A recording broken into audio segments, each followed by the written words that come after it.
the red. And first things first, what is the first ban of this series? It is Galio. Ooh, it's been very heavily banned against V3 towards the second half of the summer season. It's a really good pick for Ace, but like you were saying, Pastry, showcasing your own style, you would hope that what these teams have been doing in the regional leagues is developing their own way of playing the game. We harp on this constantly throughout all the broadcasts. How are teams playing their own game? Because when it comes to Worlds, you know so little about your opponent's tendencies that if you were trying to make a game plan around what you expect them to do, you're almost always going to be grasping at air. It's better for you to have been working on a way to play the game on a specific set of champions and just double down on it. Despite what teams or the meta might be thinking, you just have to play comfort, and that's when you'll deliver the best that you can be. Yeah, I think especially in this stage of the tournament, single round robin is very unforgiving. You only get one chance against each of the teams, and of course you need to win as many games as possible to keep playing here at Worlds. Hecarim and Graves on the V3 side, as Lilia is going to unsurprisingly join the ban list, although on the blue side notably here for R7, but certainly not a pick you want to be giving away to Boogie. And there is Callista as well, going to be banned away from Archer. I think this opens up a first pick Ashe out of R7. It's the most contested pick between these two rosters and the one that looks the best for both Archer and Leza. It would be a really strong way to offer utility, and we've already talked about the dangers of that Ashe on red side when you can also counterpick the support, making it a really devastating mid 2v2. Let's see what R7 is thinking about, because the Lilia being removed was the other pick that I was looking at for being contested, and an Ashe doesn't really give away what you're trying to go for with your composition. She's quite versatile. Absolutely, as the last ban is Lucian in phase 1 here for V3, another champion that's been very popular. Nidalee also extremely good and extremely quick through the jungle, so I like that first pick up there for Jose Diodo. Oh, talking about taking skill matchups. This is what Jose Diodo wants, being able to just have his pick of the litter against whatever jungle matchup he has, and he knows he's not going to be up against the Graves, which tends to be one of the matchups that Nidalee is usually picked into.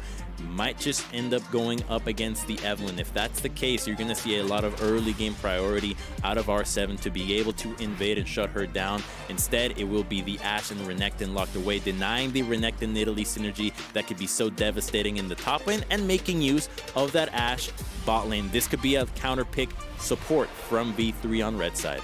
Yeah, nice safe picks though on the V3 side, so I like how they're kicking off the draft. Renekton's seen a lot of attention, often in the bans actually, so nice for Paz to be able to get his hands on that champion. 2 picks now though over on the R7 side, and Twitch is going to make his second appearance in as many days, Crumbs. In fact, I think R7 maybe going to nick the LCS playbook here for a second, because I remember that bot lane from yesterday. Hey, Core JJ and Tactical looked really sick on that, and it was actually into the Ashe as well. So the Twitch's value against this pick is that if you don't see the Twitch, you can't arrow him. So it doesn't actually matter that the Ashe is looking for a pick. You're going to be the one that's trying to engage onto her. She's so immobile that if you can catch her with that arrow on cooldown, heck, even if you catch her with the arrow available and you can outplay, you're able to have so much kill pressure on her. All right, well, nice and stable here for the final one. Ace is going to go ahead and get Zoe. And we'll see what ban number 4 for V3 is here as we kick off phase number 2. Clock ticking down. It's going to be a lot of value towards Mercury Treads, Cleanses, that thing of the sort. For Zoe and Ashe, going to have a lot of long-range engagement. This looks to me like a Renekton that we were talking about earlier, Pastry. A weak side Renekton, just to be able to have some sort of pressure in the top lane, not necessarily looking to focus the lane, but rather survive and have a physical damage threat that you can then pair up with the rest of the team when you group up. Look, let me tell you, Paz is no stranger to the weak side from the games from V3 I did observe in my prep. Constantly getting left out to dry, but often getting out or almost getting out of some pretty precarious situations. So certainly Boogie is the one that is calling for a lot of the action, and often that leaves Paz alone on his island. But Renekton's certainly a nice and stable champion, especially with Ornn and Shen now taken away. So some of these big Ticket Tank's going to be taken off the board away from R7 as Leona going to be banned away to not leave up the counter pick for Rakan, and they decide they don't need another support ban. They'll just chuck another ban over to Boogie and take out Lee Sin. Leona was good into the Rakan, and I still think that V3 will want to look for more physical damage. The more heavy AD you have, the better Zoe is going to look throughout this game, and you always want to set up your Zoe to succeed. The last thing you want to do is over-index on magic damage and make it so that your Zoe has to deal with a lot of targets buying magic resistance. It's going to be the lock-in set, which at this stage can be really effective as a flex support or potentially into the jungle. Yep, I think perfectly good in either role, so I like this pickup a lot from V3. Potentially decent into Rakan as well. Often you get targets to face break once he dashes over to someone, if you can get in range, of course, is kind of the trick there. But this is something we've also seen quite a lot of. I saw this pop up in a lot of the different finals for the teams that are attending play-ins, but it's been quite popular here in the play-in stage so far. There is Tristana mid for Alone. Okay, so I think Trist started to make rounds in team scrims because people were looking for an answer into Lucians. He's such a bully of a laner. At least Tristana eventually can become even more powerful than he is and survive the laning phase. But this puts R7 in a tricky position. I think a Sion could be a strong pick here. You really would like a top lane tank. That's going to be the case. Yeah, there is Sion. Good call there from Crumbs. But yeah, I mean, this is kind of like, you know, tank top. I'll use this very carefully, double enchanter and then double marksman, right? So I like what R7 have put together here. But I'm expecting an aggressive jungler here for Boogie, known for his Evelyn. So that's certainly a selection here that he could make. But we haven't seen this one in a while, so I want to lock it in. But Elise, never a stranger to games at almost any level. Wow. Could be a menace here. This is one of your favorites, Crumbs, actually. It's Elise and Renekton. Oh, I mean, it is a really deadly combination in the mid 2v2. This is the original Nidalee Renekton combination. It was decided that no top laner could survive against the level 3 dive of these two. Renekton just builds up a big minion wave, Elise passes to the top side, and suddenly you're dead. At least Sion could use his passive to survive and get some creeps afterwards, but the the Elise Zoe combination can also be really devastating if it catches you in the mid game. So a ton of pick potential out of V3 here, and a much harder to execute composition out of the side of R7. Usually you want long range CC that can be chained onto the Nidalee spears, but a lot of these skill shots, Sion ultimate, even Rakan, are going to have to rely on actually being hit versus what could have been very easy in things like a Nautilus ultimate. Yep, of course, kind of the flip side is that, you know, two good marksmen both actually scale really well. And the ability to potentially enchant them. I'm sure one of these two between Nidalee and Rakan are going to go for Ardent Sensor, if not maybe both of them. We'll have to see exactly where the builds do fall down. Nidalee especially is very flexible. In fact, both those champions are quite flexible in how they can build, but you know, if we hit 25-30 minutes, everything's feeling good, have to be pretty happy with the composition R7 have assembled. So I am expecting V3 to have to be a bit more of the aggressor. If I don't see a level 1 Crumbs, I'm honestly going to be shocked. V3 have so many good tools at level 1 to potentially find a pick, so we'll see what V3 are bringing to the table. As a reminder, this is their first game at Worlds 2020 here in the play-in stage, and 4 of their players have never attended at the World Championships. It is just the jungler Boogie that has his experience from the Flash Wolves, so we'll see what happens here. Can V3 pick up their first win and kick off their Worlds campaign on the right foot? Or are R7 going to right the ship and pick up their first win of Worlds themselves? I mean, if you've got an Evelyn or an Elise and a Renekton, you always have the opportunity to play make on one part of the map. So I think that V3 have actually given themselves a pretty good opportunity to get ahead early this game. You know you're dealing with a Twitch late game. You never want to hit that. You never want to see the Twitch also get a Nidalee heal to get even faster on his ultimate. So I think that playing to the top side could be something that really catches Rainbow 7 off guard here, because a lot of their laners are just going to hopefully farm and then be able to rotate over. They don't have the crowd control or the long range collapse that you would want when you're dealing with a lot of jungle invades. Yeah, because the other thing is if V3 can, get things pushing, get things roaming. They have so much crowd control to potentially lock down some of these marksmen, especially earlier on when these champions are quite a bit squishier. Apart from the Sion, there's not really much tankiness. On the R7 side, there's plenty of healing, but I mean, we already mentioned Elisa Renekton, Zoe add CC to the pile. Ashe, of course, has some of the most CC of any market, and even Set can party on with the ulti and all the face breakers. So I believe there is a brief pause just to make sure the settings are correct for these players. So the game is slightly delayed to starting, but shouldn't be too much longer before we get our first game of day 2, Crumbs. It's going to be 7 games today here, 7 best of ones. We are unfortunately not covering all of them. I know you were very excited for the overnight marathon, but only here for the first 3. Hey, you know, sometimes I'll queue up in the day, maybe play 12 games of League of Legends, who knows? So it's nothing new to be able to play or be involved in a ton of games of League of Legends. But I want to go back to the game we have on your screen right here, a point that you made on R7's composition. Not a lot of tanks with the exception of Sion, which means it is really difficult for you to face check if you fall behind in the vision department. You need to be ahead of the play in order to secure the zone and then move in. If you're dealing with Elise, Zoe, or an Ashe, or even that Set that can hex deck flash over walls and engage onto you, you have nobody that can survive that initial engage. So R7 need to be really mindful about what V3 can do with this composition from the fog of war. When Sion is not grouped, they are in real danger.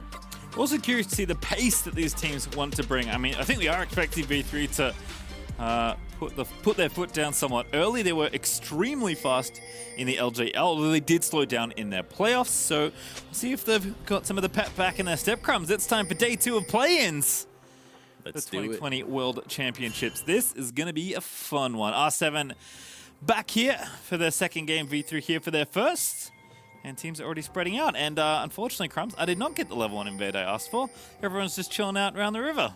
It's so nerve-wracking sometimes, especially if you're a team like R7 that already went down 1 game. It's not the end of the world if you looked at, say, the regionals where they came from, but in a group round robin where you only have 4 games, 1 loss can actually be the difference between you making it or not. So being wary, playing it safe, and knowing that you have tools that can eventually just win team fights flat out in a Twitch just makes teams more cautious. All right, well, Paz is going to chill out in this brush for now. We'll see Alone and Ace doing battle here in the mid lane. Kind of curious to see how this one plays out. Tristana has lots of good things going for her up against Zoe. Can buff yourself out of bubbles. Shooting the minion waves is a good way to kind of control them and keep Zoe from pushing you in and then leaving her lane all the time. But Trist, of course, does need some items and some levels to get the scaling going, but Boogie 2 in the bottom lane could be where the spice is, especially since Boogie is actually pathing down here. As we do see Jose Diodo's runes on screens. Conquer in Italy, not something we always see. Okay, that's going to be making a lot of use out of her auto attack. She wants to get in your face, but not necessarily dive in. There's a big threat of getting burst down if you dive in, so just using those autos, stacking the Conqueror, and making use of the red buff can be a really strong way of playing Nidalee as well. But it's just a little more mindful of what V3 can do. And on the flip side, you've got the Elise, who already hit level 3, but won't be going for an early gank just yet. The hawk shot from Ashe spots out where Nidalee is at. And interestingly enough, the jungle meta that ended up involving champions like Lily and Hecarim did start to move towards a lot of Raptor priority.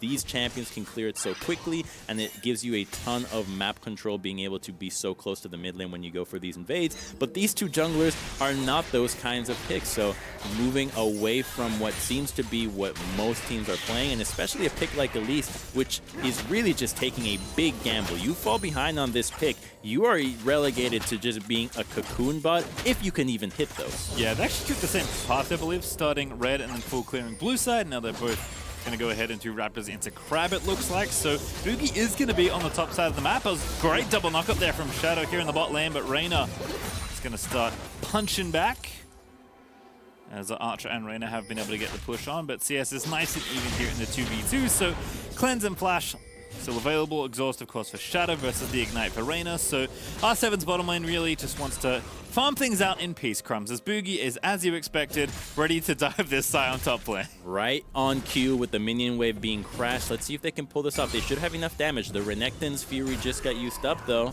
Ooh. I think they're going to pull out of it. I'll say maybe getting a little ambitious with that Q channel, but does not get interrupted. Cocoon misses for Boogie, and it's a low committal dive, but a little bit of time wasted there for the Elise that is going to make Jose Diodo push into the enemy jungle, but sees that indeed they did do the same path, so all those camps are clear. So they're going to go back instead and spend the money. So good setup there for Paz and Boogie, but nothing to really gain there on the top side as everyone just walks away. Sion is a very scary champion, and in that case, you can look at it and say, well, could Renekton have stacked the minion wave a little bit better or traded a little harder against the Sion? But Sion has done a good job in recognizing that this was the play that was coming. He's falling behind in CS, still has his biscuit available, so he just knows that if he doesn't die to the Elise Renekton combo, he would have done his job in the early game and then survive to hit those team fighting and then be able to outscale the Renekton in that utility department. So I think this is just a solid play out of R7's top laner, recognizing what his job is early game.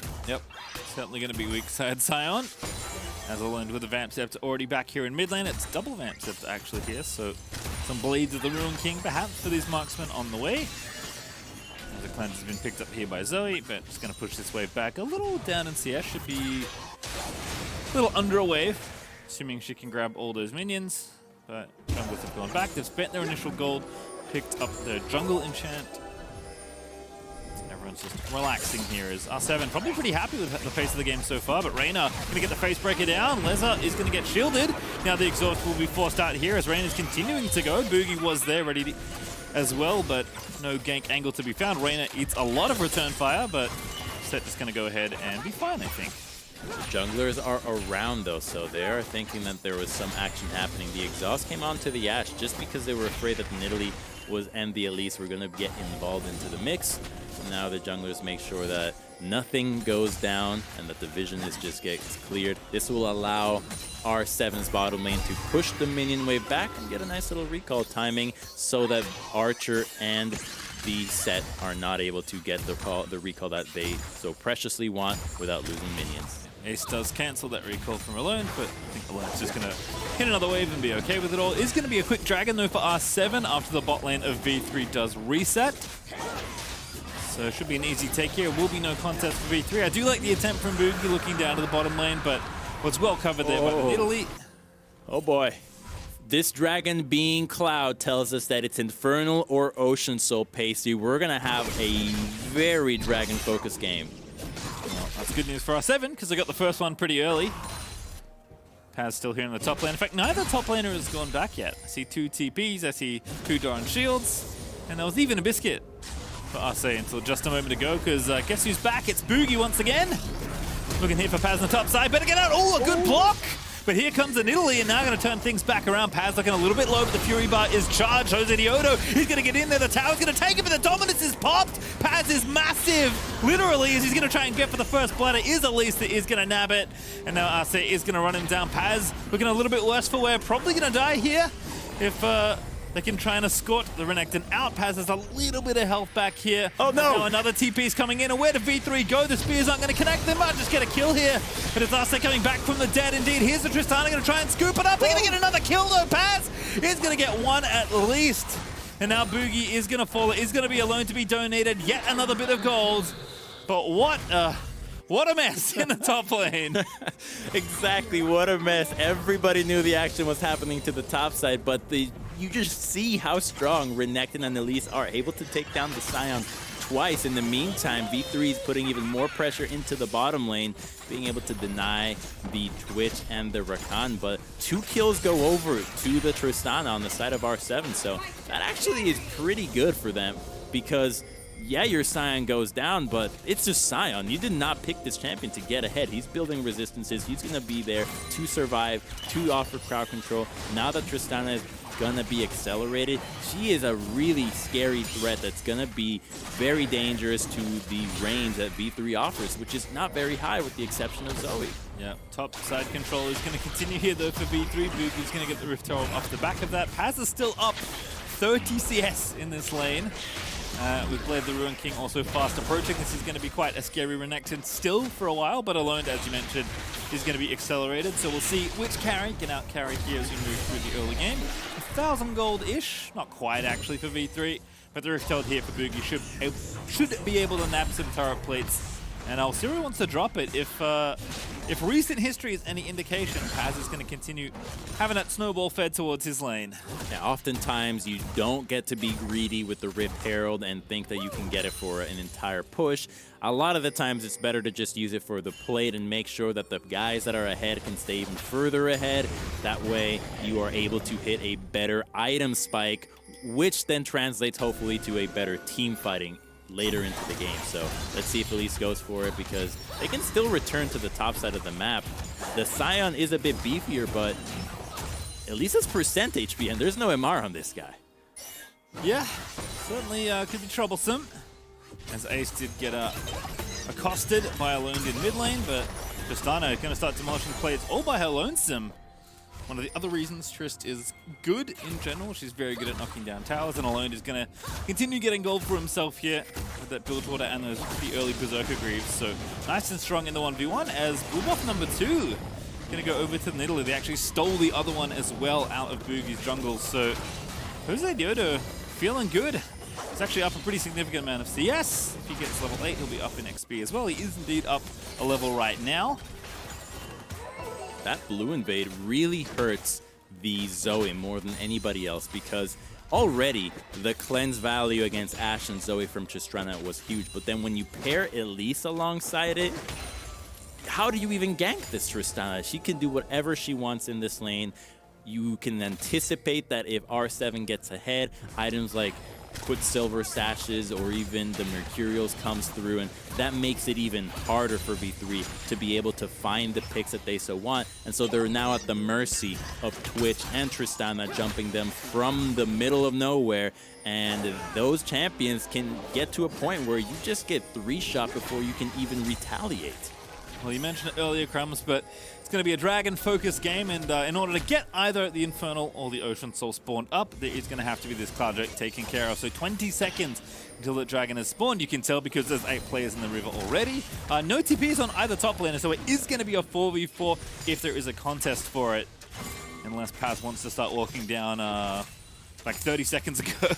As Archer's going to clear this wave, as both teams still jostling for vision here around the objective. It's so scary for V3 to enter this river. You have the Twitch that's going to be able to ambush anybody, and Tristana that is continually pressuring mid lane. Renekton has roamed from the top side, hoping to turn the tide in these dragon skirmishes for vision. V3's moving in to start it. I think they've earned it. Scion is coming, but he's late. Yeah, Paz with a nice roam again. Being able to move first matters a whole lot there, as V3 are going to equalize on the dragons, and it is Infernal Soul today, Crumbs. Nice and spicy to kick off day 2. A Zoe with Infernal. Oh, your Scion! Oh, Scion! Oh, gonna get knocked up there is Ace. The stun is gonna land though, as the arrow was used by Archer. No, it wasn't. I take it all back, but now Reyna gonna get chased up. But he's going to get out of there safely. Here comes Boogie, though, back down from Rappel as R7 still trying to find a pick. Boogie not going to quite eat the tip of that Nidalee Spear. And both teams are going to walk away injured, but not felled. We had 3 different skirmishes on 3 different parts of that mid lane. The Scion, the Elise, and then the set around the Banana Brush. Luckily, no one ended up going down. That's the kind of fight where you realize we're too spread out, guys. Just leave, make sure that the next time we know what's happening, because you want to take the fights that you are confident in winning, not the ones that you're not even sure are happening. Alone is continuing to smash plates here in the mid lane, as also a plate is picked up here in the bottom side. Rift Herald though top, as Paz is indeed going to be the beneficiary of this Herald. Already taking that one plate. Jose Diodo is here to answer the wave, but there we go. That's the gold that Paz was after. And like you said, Crumbs, no need to get greedy and stick around the tower trying to knock it down. Just get the plates and get out. Yes, and this is going to be a Blade of the Ruined King now for the Renekton. The plate gold should have been enough. Now he can stay in lane forever and continue to push in the top side while he waits for the TP to be back on. This Infernal stack is going to be really dangerous for all the teams, but it seems like we're going to have our first start to a fight in the bottom lane. Oh, Leza just unleashing here. Shadow going to get the knock up as well. Twitch ulti not up though, as Reyna going to dive back in, and Leza's eating too much damage on the trade. Just a couple seconds early there for the Twitch to try and engage, and now Twitch is in danger of getting dove. You can see Ace is booking it down to the bottom lane. Oh, what an arrow! Great cleanse though. Some good damage there. Zoe will go back to the mid lane knowing that the Nidalee is already here, and that engage from R7, like you said, a few seconds of wait time would have given Twitch the ultimate, and then you would have just completely destroyed the Ashe. We've already seen from Tactical. It's actually such a great look that we were able to have this team take the bottom lane that we saw from Team Liquid, because we know exactly what to expect. We've seen this matchup before. Yeah, it's nice when some homework's done for us. Alone, we're going to face check the Elise, and pretty scary with the Echoes already completed, but Alone says I'm pretty scary too. Ace still going to try and make it happen, but Boogie's just going to get obliterated, set a little too late, but always able to stop the show, as that is going to be a double kill there for V3. Now Archer going to chase down Shadow, but he bounces back in towards Leza. Ace looking for the bubble, does not unleash it, probably didn't have it on cooldown. So a 2-for-1 trade there as V3 snagged the double. That was Elise picking a fight against the most fed member on R7, one with a cleanse on top of it all. And so not making the most out of that cocoon into this skirmish. So Tristana, yes, she goes down, but let's see how this all happened, because she doesn't have vision of this at all. And the cleanse is a bit late, but she already does so much damage. Just a few autos and the ultimate is enough to take down the Elise, and they at least get a set ultimate for it. So that does present an opportunity for the bottom lane of R7 to now pick on the Ashe. No set ultimate available does allow the Rakan and Twitch to ambush the Ashe, and suddenly her support can no longer peel for you. Boogie is going to spot Arce potentially roaming down here, but just trying to get some vision here as the second Herald is up and available. Blue buff though going to continue to go over to Nidalee, again with two marksmen, with a marksman mid I should say. Tristana doesn't really need it, but it is nice for Nidalee to be able to continue to collect that buff for the majority, if not all of the game. But V3 also know that the second Rift Herald is up. They know that because they got the first one. And V3 going to go ahead and pull everyone here nice and quickly. And with Tristana bottom lane, going to just have to be a trade here, Crumbs. They're happy with this trade. This Tristana is going to demolish this turret. Her E does so much for taking these turrets down. So it's a fine trade on the side of R7. They get their carries even more gold. Tristana continues to get solo experience. And more than anything, Tristana had blown her cleanse in that last fight. Had they looked for a skirmish or kept the Tristana in the mid lane, someone like an Ashe could have been devastating to deal with, because an arrow to the face, you might be able to buffer that jump, but you're still stunned, and then the team can follow up on you. So making this move right now, I think, is a wise move out of R7. Yeah, tower trade overall, and it is in fact Paz that picks up the bonus gold for taking down the first tower, but still a trade that R7 will be happy with. We'll see what V3 want to drop this second Herald, though. It's going to be mid, don't even need to ask the question. Boogie's just going to drop it down mid. We're going to have a bit of a party. Set going to start doing sit-ups, and R7 going to have to be careful. There's an awful lot of poke coming their way. Shelly, get in there. Power's going to get low, but not out just yet. R7 maybe looking for the counter engage here now. The Renekton is coming from the top side. We're fighting over the mid lane wave to be able to rotate into vision for the Dragon, but V3 have plenty of control wars. They have to use them with these poke champions, or else they were for nothing. You see 5 ultis and 8 flashes, I think? 9. My eyes deceive me. It's only Jose Dio that doesn't have his. So this could be quite the fight here. As you mentioned, Crumbs, the Dragon focus game in Dig with the Infernal Soul up and ready.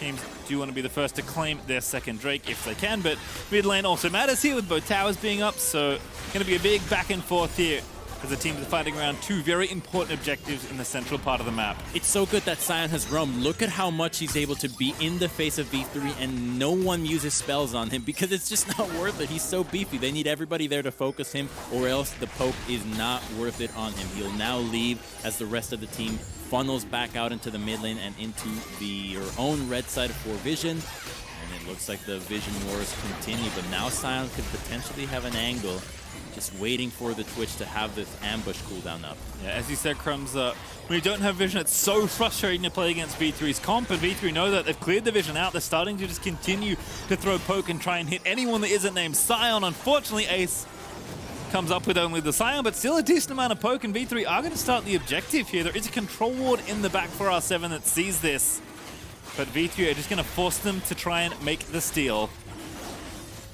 Hey, Spear. Nope. No steal. They're fine. It's only the second Dragon. It can be very dangerous eventually, but it's better to not force a fight that you don't know you're going to win. Oh, how did you hit the Twitch there? What a bubble angle there from Ace. Here comes the set charging in. Rain looking for the face breaker, but doesn't find it, and the Haymaker also on cooldown now, as the shield was not popped. So they are going to look for the trade kill. Haven't grabbed it just yet, but the tower will fall. Drowsy indeed, and there's the kill. Shadow going to be dropped there by Ace. And now Alone going to get exhausted. Will cleanse out of there, but Archer is just laying waste as Ace finds another paddle star, this time to the backside of Alone. That's a great fight out of V3. The arrow we knew was going to be huge. The Ash is so important to allow more members to find fights, to be able to punish mispositions out of the enemy. That engage, R7 is so lucky, happened at the 19-minute mark, because a minute later, they would have lost the Baron, and a single fight could have just decided the entire outcome of the game. All right, well, as it stands, almost 2,500 gold up for V3. They've got the first team to 2 Drakes. They've knocked down the mid tower as well. So we'll have a look at the Axe replay here. R7 really wanted this tower, and it looked a little dicey for V3. Using the Scion for the engage. It's a great move then. And when everybody else is retreating in the same direction, you know the follow can be so sick. And the Zoe flash bubble from the wall was a pretty cool mechanical look out of Ace. Like we said, Crumbs, when one Caesar hits, the rest are going to come in like a tidal wave. There are just so many crowd control options here for V3 that getting away for R7 could prove to be quite troublesome. So they do manage to chase down those few kills. They open up the center of the map, although it is just a trade for the mid-outer towers at the end of the day. 2 items now done for Archer, 2 items done now for Paz. Everything going in the right direction for V3's first game here at Worlds 2020. Yeah, so far, it's a good look, and continuing the narrative that we had thought of potentially this team being a dark horse. We'd always like to see Japan at the top of their game in League of Legends. They are definitely exceptional players in a lot of other titles, and League of Legends has been one that has evaded them for quite some time. Seeing this team show up today, and as they play 2 games, could be the beginning of a very powerful Japan squad. See if they can continue building up their gold lead here in the mid game. There's 2.5 minutes until that second Infernal Drake, I guess 4th overall Drake here. But of course, the important thing is that it would be V3's 3rd Drake if they can nab it, which would push us ever closer to the all-powerful Infernal Soul. But as we mentioned in Champs League, R7's comp pretty good once the items start coming online for these AD carries. 2 is good, 3 is much better, and more than that is just kind of gravy in this kind of double marksman comp. Yeah, the IE on Tristana is cool. You really want to see the Hurricane out of Twitch. That's a big spike. It's kind of the same as what the Hurricane spike was on Aphelios before, where you just get so much value out of your inherent abilities. The spray and pray with that just becomes insane, increasing your crit chance as well. When you compare it with the Infinity Edge, that triple item, that's really where Twitch becomes an absolute menace, because nobody on V3 is really going to be buying armor. So yeah, the Tristana can be really strong right now, but you always know where she's coming from. Being able to ambush a fight once the initial CC has been committed on another member of R7 is the window that Twitch is looking for to be able to unleash his entire ultimate. Well, minute 15 now is R7 going to be first to try and set up some vision here, but with V3 all backing off, I imagine it's going to be everyone get some control wards, and we going to want to move out onto the map and set up. Like we mentioned, like Zoe's already so frustrating on her own when you can't see into an objective. At least on top of that, plus Ash, plus Set with a Hex Flash, and Renekton with the Flash coming back off cooldown as well. Very tough for R7 to face check the river if they don't have that vision. So it's going to be a big battle here as Reyna already starting the sweeping out of the wards. Paz also doing the same. And V3's timing pretty nice here. 40 seconds out of the Dragon. Can get that vision down nice and early. Good timing and a lot of control wards in the inventory. Love to see it out of both teams. You've got plenty to make sure that they know where the enemy is coming from. Sion is grouped already. He knows he needs to be involved in here. And Twitch is coming from base with the Hurricane. So this is a fight that R7, being 3,000 gold behind, can still win. They just need to find the carries dealing damage. Here we go. Ooh, in there for Arce, trying to get the ulti happening, but Reyna is going to eat the charm instead from Rakan. Shadow, though, getting a little bit low on the return fire, but that's going to be a dead set. No, not yet. Into Zonies he goes, and now Paz dive in the backline. Look at the lockdown. Leza does grab him, and now Arce going to dive into the back of the fight, but he's just going to get face broken and punched out as he flashes over the wall out of relative safety. But Ace is still looking to chase, trying to get the bubbles through the terrain. And V3 one kill, and that's all they'll need, as they should be able to nab the Infernal Dragon off that. V3 were so happy to see that R7 was willing to engage onto the set out of all champions. He is the support. Yeah, he looks scary, but he is not a carry. They were so happy to take that fight, and the Renekton, who was coming in from the bottom lane, went unnoticed. The Twitch did have a good angle to open up if Renekton wasn't there, but he was, and that was what turned things around, because they got both summoners out of him as well. He's getting a bit spicy, but it was a fake flash after all. Does force Shadow to jump over the wall. No sums for Leza either, as he does respawn. But R7 worried about this potential Baron. They are going to start it. This is a very aggressive counterplay. But Boogie already here sweeping wards out. I think you have to get off now. Oh, yeah. That is not necessary right now. Yes, it can look dire that you're down those 3 dragons, but even if you lose Infernal, your Twitch can still win you games. So R7 do not need to do this right now. If they want to pressure this objective, they should get a little bit better vision and make sure that they know what the call is, whether it is to turn and take a fight or to try to burst it down. I don't think you have to go for the 50-50 though, so I would like to see them attempt to turn a fight, and that's where you would want the Rakan to be able to find a flanking. Well, again, we kind of mentioned the enchanters in air quotes, especially for Nidalee, and the marksmen they are trying to empower. 2 items for both those marksmen now, but again, really want to be at that 3-item mark to feel extra good about where your build is. They do have the 6 Shadow, very good at empowering Twitch. We saw that yesterday, of course, with Tactical and Core JJ when they showed off this combo yesterday. And a pretty late Rod of Ages for Jose Diodo is interesting to me. 2 stacks only now. It's going to take a long time to charge that one up. I understand wanting to be a little bit tankier, given that you do want something that kind of resembles a frontliner, although you'll, of course, never be Scion. But I'm curious if, Sensor or even a Chalice or Things on Holy Grail is going to come through for Nidalee, because I think at the end of the day, you're not going to carry this game. You are trying to empower the marksman to do that job for you. I think he might be the one person that doesn't believe that right now, Pastry. You're totally right, though. The Nidalee is not going to be carrying this game. A Grail would have been phenomenal here. You get the MR against both Zoe and Elise, but a fight is happening again onto the set, though. Ult for Scion. Raynor is the target of all the ire of R7. Pops the Haymaker, jumps out of there, and Archer's letting it rip. Arrow gonna hit Shadow. There's Boogie going in. The Cocoon's gonna land. Shadow gonna try and dance out of there, but they are just gonna get straight on top as Raynor getting there with a face breaker past the back line once again.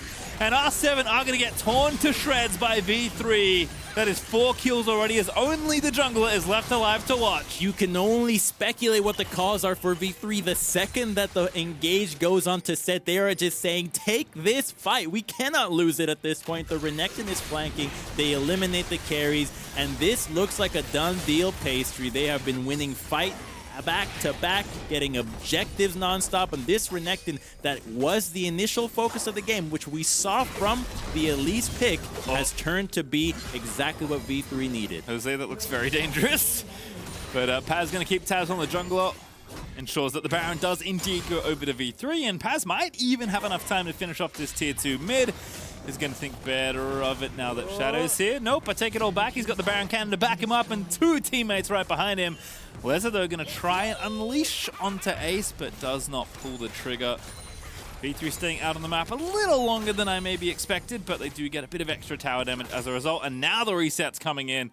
They're going to ride that gold lead towards this Infernal Soul that's coming up in a minute 30, but we'll watch how this all started, because like you said, they just keep going for this set. It would have been Twitch that would be the follow-up alongside the Nidalee, but Tristana wasn't there, and now in this position, it is brutal. Look at the Renekton coming in from the minimap on the red side, so they just need to keep R7 interested here. The second that they see them retreating, it's so easy to follow up. Set has no problem re-engaging onto this one, and it is all too easy. In picture-in-picture, though, we got to fight over this Dragon Zone. It's 1 minute, though, and V3 is just thinking about using the Baron for the waves, not this objective just yet. I mean, you certainly have to be thinking about fighting for this if you are R7. Gold lead, though, 8,000 gold ahead for V3. And we're not even done with this Baron power play. 3 items now finished for Archer, 2 items completed for Zoe, a Morelli Nomicon on top of it all. Now for Boogie, and oh, that's the one I was afraid of. Paz with the Death Dance now finished. It sometimes feels like you can kill Renekton before he can kill you when he only has 2 items. That certainly does not feel the case now. He's got an Elixir and a Death Dance now completed quite early on into this game. Paz looking to take over the team fights like he has been doing, as Ace is just making it so challenging for R7 to even get in the river for this vision. But that's a good bit of burst onto Boogie. Arrow, they're going to land onto Jose Diodo, taking the jungler out of the game. Makes it tricky. Reyna going to be diving in there with a Saturn. Paz once again. It's just wreaking destruction in the backlines of R7. And the rest of V3, they don't care about the dragon. It's not up yet. The team, though, they're up to try and get kills, as Leza is not going to get bubbled. Still has the cleanse, but Ace is just keeping everybody out of the way. Paddle Star not quite on the mark there to take out the Twitch. He was camouflaged, to be fair, and Arce buying time, I suppose. It is just so tough for R7 right now. Pastry, you'd think we were in Florida with how many times this Renekton keeps surprising people coming out of nowhere. There's crocodiles everywhere in the face of these carries who just can't catch a break.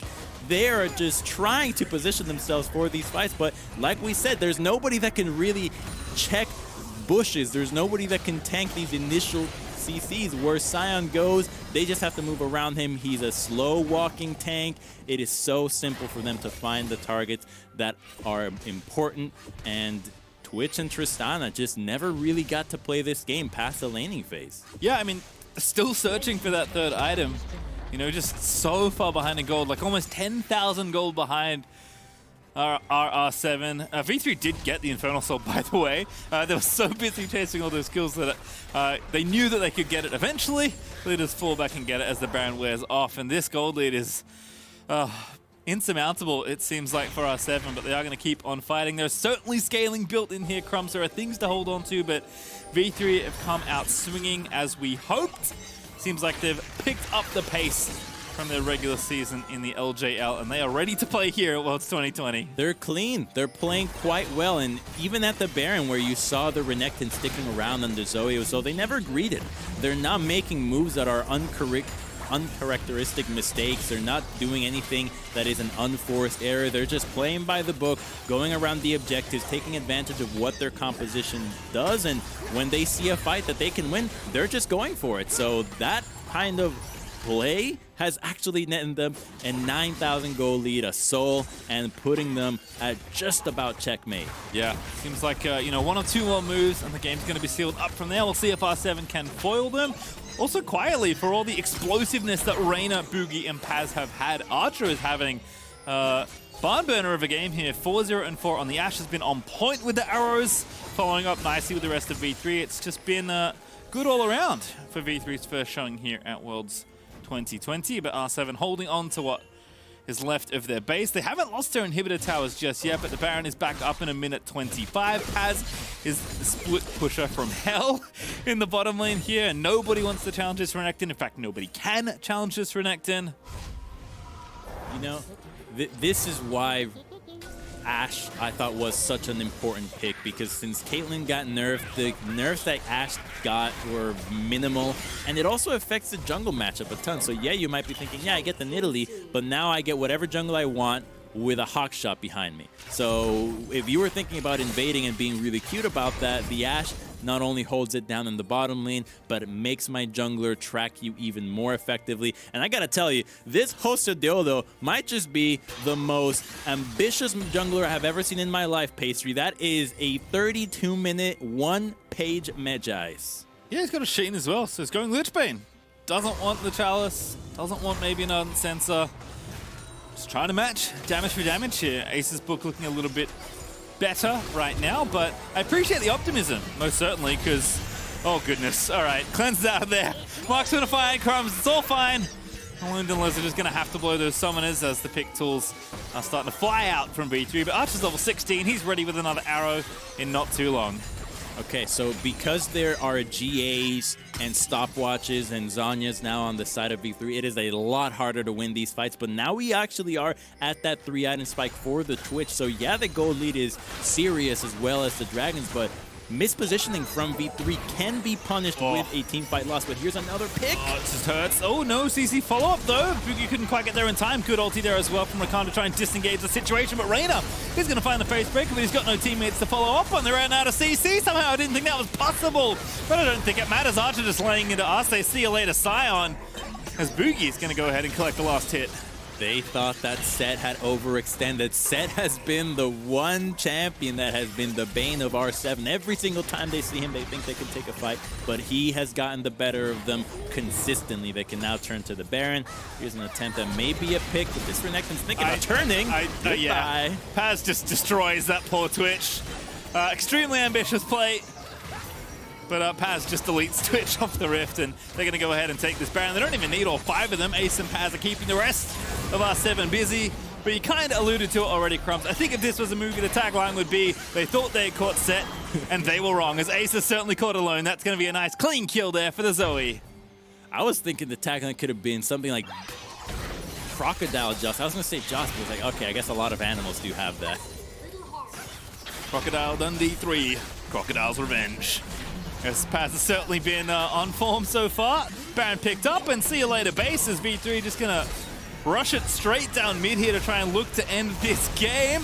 Justice Iron left to defend alongside Shadow. Here's Rakan is desperately trying to keep the Nexus afloat. 2 more though respawn for R7, but V3 are not done with this push, Crumbs, as Jose Diodo is going to make his way back in, but V3 are going to go for the throat. There's the dunk in again from the Set. Jose Diodo does take down the Set, but Archer is just going to lay waste to the rest of the backline. No, Crumbs, it's about the KDA as Archer with the GA is going to try and get maximum value, but V3, their first game at Worlds, and it is a dub. Dang, they look good. They looked really good here, Pastry. That was a clean win out of them. You can't pinpoint a single play that you said, ah, yes, this was a glaring error. In this group, I am really now looking forward to seeing V3 face off against PSG. I like the pace, you know, super fun comp. Had, you know, some early game lean to it, let's say. And they bought like a good amount of aggression, like you said it. They're not just playing well with their composition and using the tools they have, but they're not overextending, right? They're still setting up well for objectives. They're still making sure to be there on time, to have the control wards, to get out the vision. They know what their comp wants to do. They set up well around the objectives. And just a pretty clean one at the end of it all. It just felt like there was a point where R7 knew they had to face check a river that they didn't want to. That's exactly what Elise, Renekton, and Zoe want you to do. And they did it, and then the team fights went awry from there. Certainly a tough game there for R7 as they did put